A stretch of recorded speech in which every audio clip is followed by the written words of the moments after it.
Selama 40 tahun sejak pemberontakan di Kades Barnea, ketika mereka menolak kesempatan untuk memasuki Israel dan meragukan kuasa Tuhan, anak-anak Israel telah mengembara di padang gurun.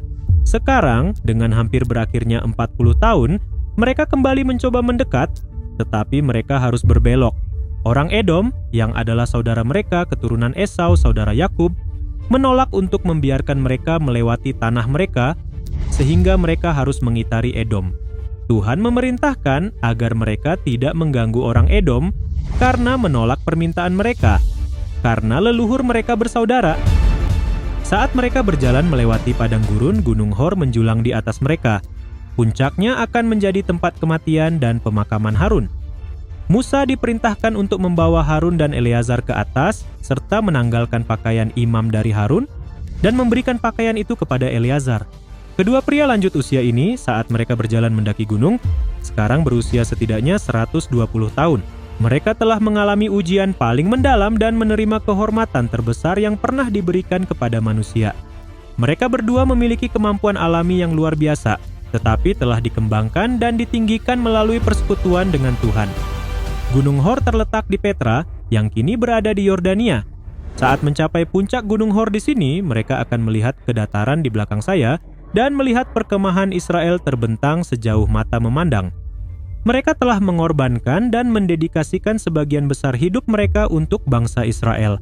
Pada usia 83 tahun, Harun telah setuju untuk membantu saudaranya Musa dalam misinya. Dan sekarang pekerjaannya untuk Israel telah selesai. Dia telah menopang tangan Musa saat mereka berperang melawan orang Amalek. Dia telah menjadi imam besar. Dia tetap setia tanpa mengeluh saat putra-putranya sendiri dibunuh karena mengabaikan perintah tegas Tuhan. Namun hidupnya tercoreng oleh satu kejadian.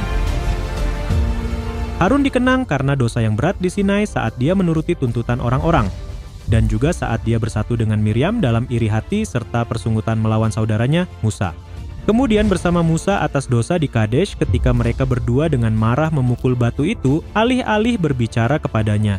Karena kedudukan tinggi yang mereka pegang, dosa mereka menjadi begitu besar.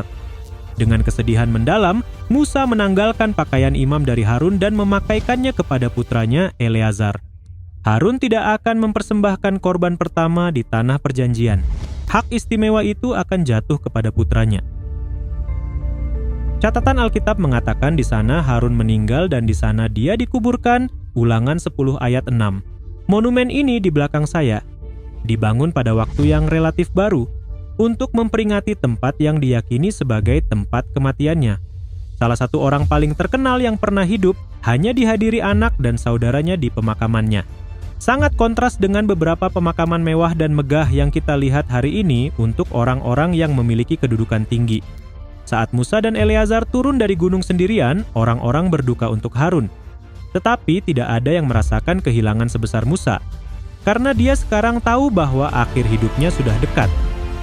Harun memiliki tempat khusus dalam sejarah Israel karena dia adalah imam besar pertama. Dia adalah pemimpin yang setia, berdiri berdampingan dengan saudaranya dan berkomunikasi dengan Tuhan setiap hari. Tuhan memiliki tempat khusus untuk Harun, tetapi hidupnya menunjukkan bahwa ada konsekuensi untuk dosa kita. Harun diampuni oleh belas kasihan Tuhan atas dosanya di Kadesh, tetapi pengampunan tidak selalu menghilangkan konsekuensi. Semoga kita dengan rendah hati menerima rencana Tuhan untuk hidup kita dan bersabar menanggung konsekuensi dari dosa kita yang telah diampuni.